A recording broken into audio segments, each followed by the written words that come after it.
슝슝. 안녕하세요. PPTV 역사 채널 구독자 여러분들. 오늘은 이런 토론 필요하지 라고 하는 컨텐츠를 한번 진행해 보도록 하겠습니다. 이런 토론 필요하지. 이런 토론 왜 하냐라고 하는 거는 약간 좀 쓸데없는 것들 토론을 하는 거였잖아요. 그런데 오늘 같은 경우에는 좀 역사와 관련 있는 그런 토론을 좀 진행해 볼까 합니다. 그리고 꼭 구독과 좋아요 잊지 말아주세요.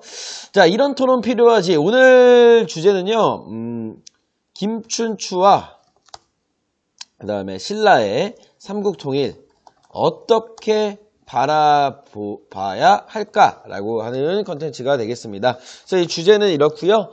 그 다음에 이 토론이라고 하는 거는 항상 찬성이나 반대 편으로 나누거나 아니면은 긍정적 평가 혹은 부정 이런 식으로 나눌 수 있잖아요. 그래서 근데 오늘 같은 경우에는 이 김춘추와 신라의 삼국통일을 어떻게 바라봐야 할까? 이 긍정적 평가와 부정적 평가로 나누어서 진행해 볼까 하는데요. 더불어서 여기다가 추가적인 근거 그리고 생각을 덧붙여서 한번 진행해 보도록 하겠습니다. 자, 그래서 먼저 상황 설명을 먼저 좀 진행을 잠깐 해보도록 하겠습니다. 자, 먼저 첫 번째로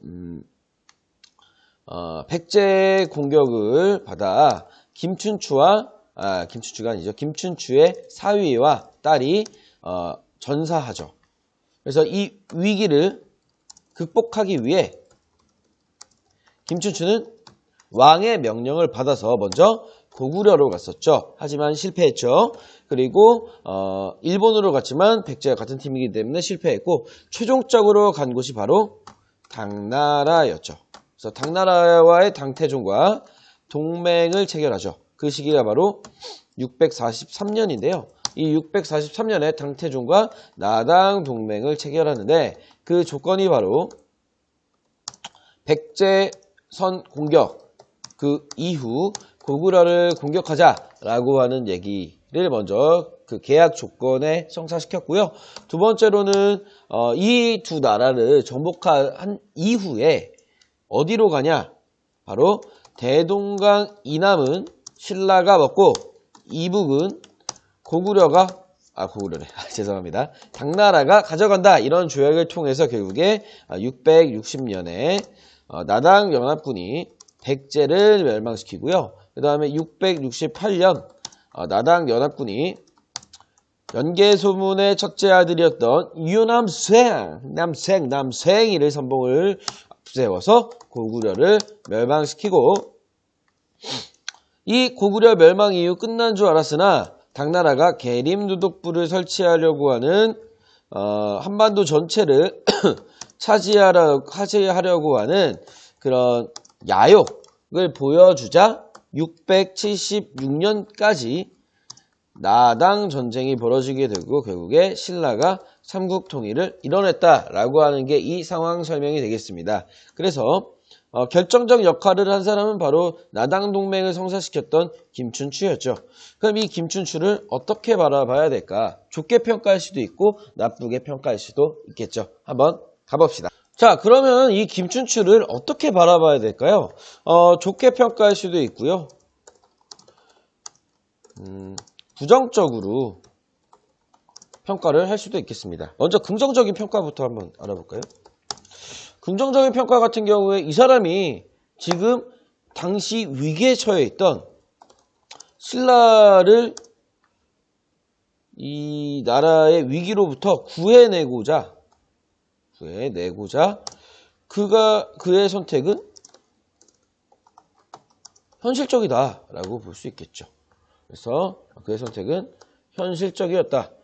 그래서 이 사람이 어쩔 수 없이 당나라를 선택했던 거고 당나라와 뜻이 맞았기 때문에 이런 행동을 했는 건 너무나 당연했다라고 할 수 있겠죠. 그리고 두 번째로는 굉장히 장기간 전쟁으로 지속되어 있던 한반도를 전쟁에서 끝내게 해주지 않았냐. 그래서 그의 선택이 결국에 한반도에 평화를 불러왔다.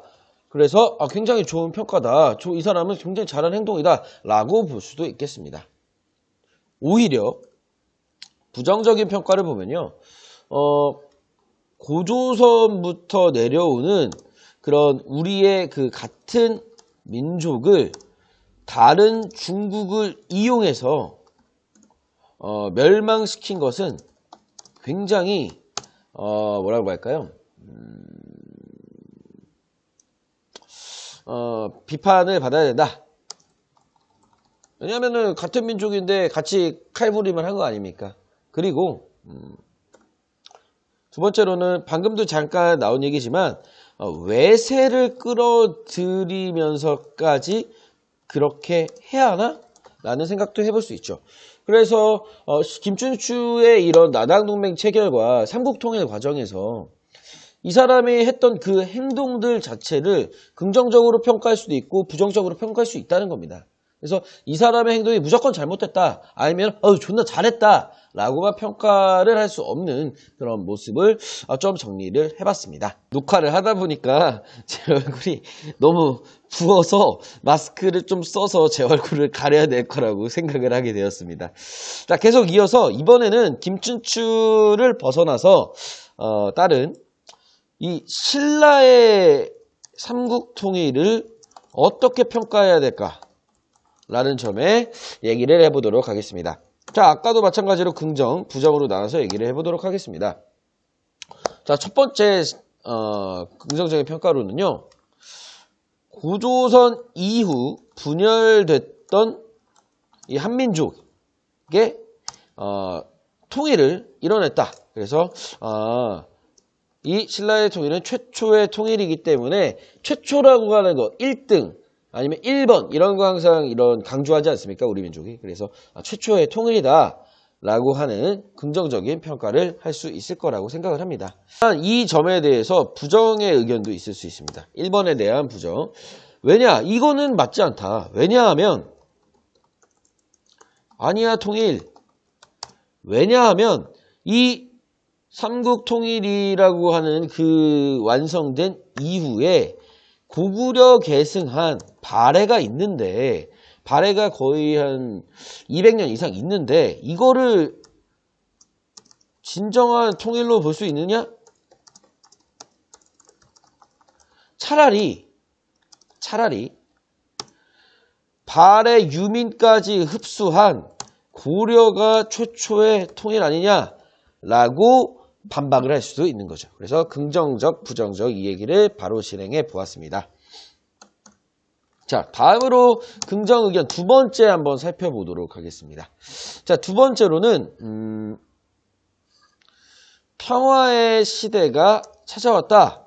지금 기원전 75년 이후로부터 전쟁이 지금 거의 700여 년간 끊이지 않고 전쟁을 해야 하는데, 이 전쟁이 끝나면서 이제 평화의 시대가 찾아오고, 또한 문무왕과 무열왕이 통일 이후에 사람들에게 토지에 대한 세금을 감면해주고, 또한 이런 농기구들을 보급해주지 않았습니까? 무기를 녹여서.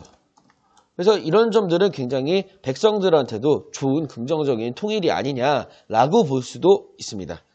하지만 이거에 대한 반박은 사실 할 수는 없습니다. 이 이후로부터는 신라 하대 가기 전까지는 전쟁이 거의 없죠. 발해를 신라가 공격 서로 싸운 거 이외에는 거의 없기 때문에 평화의 시대가 찾아온 거는 굉장히 긍정적인 평가라고 볼 수 있을 것 같습니다. 자, 다음으로 넘어가 보면요. 긍정. 민족 문화의 탄생의 출발 아니겠느냐.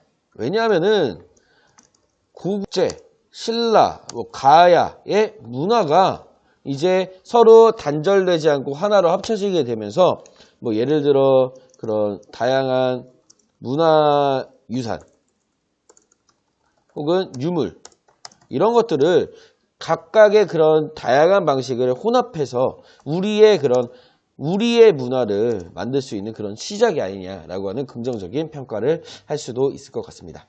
하지만 이런 신라의 삼국통일의 그런 장점도 있지만 단점도 있습니다. 예를 들어서 부정적인 평가를 살펴보면요. 영토 문제가 있어요. 영토 문제. 이 영토 문제 같은 경우에 이 대다수의 그런 터전이었던 그 만주 지역과 한반도 북부 지역은 잃었기 때문에 그 영토가 바로 고구려의 영토였죠. 고구려의 영토를 많이 어디다 뺏겼죠? 당에다 뺏기게 돼서 우리나라의 그런 터전이 줄어들게 된다 라고 할 수 있습니다. 그런데 만약에 신라의 삼국통일을 굉장히 긍정적으로 보는 경우에서 만약에 긍정이 반박을 한다고 치면은, 아니 만약에 이렇게 강했던 당나라, 그리고 만약에 그 있었던 북쪽에 있었던 뭐 거란이나 말갈이 공격을 해오게 된다면 오히려 더 많은 영토를 뺏길 수도 있는 거 아니냐? 있는 거 아니야? 그래서 대동강 이남이라도 지킨 것이 오히려 다행일 수도 있지 않을까? 라는 반박을 해볼 수 있을 거라고 생각을 합니다. 또한 부정적인 평가 세 번째로 이 자주성에 대한 얘기를 해볼까 합니다. 이 통일에 있어서 스스로 외세의 도움을 받지 않고 이렇게 통일하는 게 좋지만, 이 신라의 삼국통일 같은 경우에는 외세, 즉 당나라의 도움을 받았기 때문에 이거는 굉장히 가치가 떨어진다. 왜 굳이 같은 민족끼리의 문제를 타 국가의 도움을 빌려서 하느냐라고 하는 그런 부정적인 평가를 할 수 있겠죠. 그래서 고려의 삼국통일보다 신라의 삼국통일이 이런 가치평가가 좀 떨어지는 경우가 바로 이 자주성 때문이지 않을까라고 생각을 합니다. 하지만 긍정적인 평가에서 반박을 하자면, 아니 이 당시에 이 고구려, 백제, 신라 사람들이 우리는 같은 민족이야 의식이 있었을까요? 아니 그렇다고 한다면 왜 700년 동안 같이 싸우냐? 같은 민족이면 나라를 합쳐서 이렇게 뭐 왕들끼리 얘기를 해서 통합을 해야지 계속 영토가 갖고 한강 뺏기는 싸움 계속 왜 하느냐? 이런 식으로 반박을 할 수 있다는 거죠. 그래서 결론적으로 긍정이 반박을 하자면 당, 신라, 고구려, 백제 모두 다 개별적인 국가이기 때문에 뭐 민족은 고우 백신이 똑같을 수 있지만 그 당시는 나라가 이렇게 구성되어 있기 때문에 이 부정적으로 이게 외세의 힘이라고 볼 수도 없고 각각의 외국들끼리 싸운 거다, 이렇게 판단할 수 있을 것 같습니다.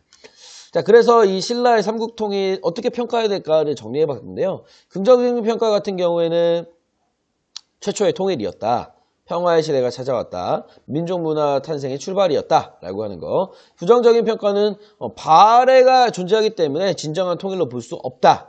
그리고 영토가 고구려의 영토를 대부분 당나라에게 뺏겼다. 그리고 자주성이 굉장히 떨어진다 라고 하는 이런 식으로 오늘 정리를 해봤습니다. 그래서 긍정적인 반박들, 그 다음에 부정이 하는 반박, 이렇게 여러분들 잘 생각해 보셔서 신라의 삼국통일을 어떤 점은 괜찮은 것 같은데 어떤 점은 나쁘다, 이런 식으로 평가를 해야 되지, 신라 삼국통일 좋아 혹은 아니야 잘못했어 라고 이렇게 치우쳐져 생각하시지 않았으면 좋겠습니다. 자, 그래서 오늘 김춘추에 대한 평가와 신라의 삼국통일에 대한 평가를 맞춰봤습니다. 오늘 컨텐츠 제목이 바로 이 토론 필요하지? 여러분들의 역사의식을 쏙쏙쏙쏙 키워주지 않았나? 라고 생각을 해봅니다. 그럼 다음 시간에 만나요. 안녕.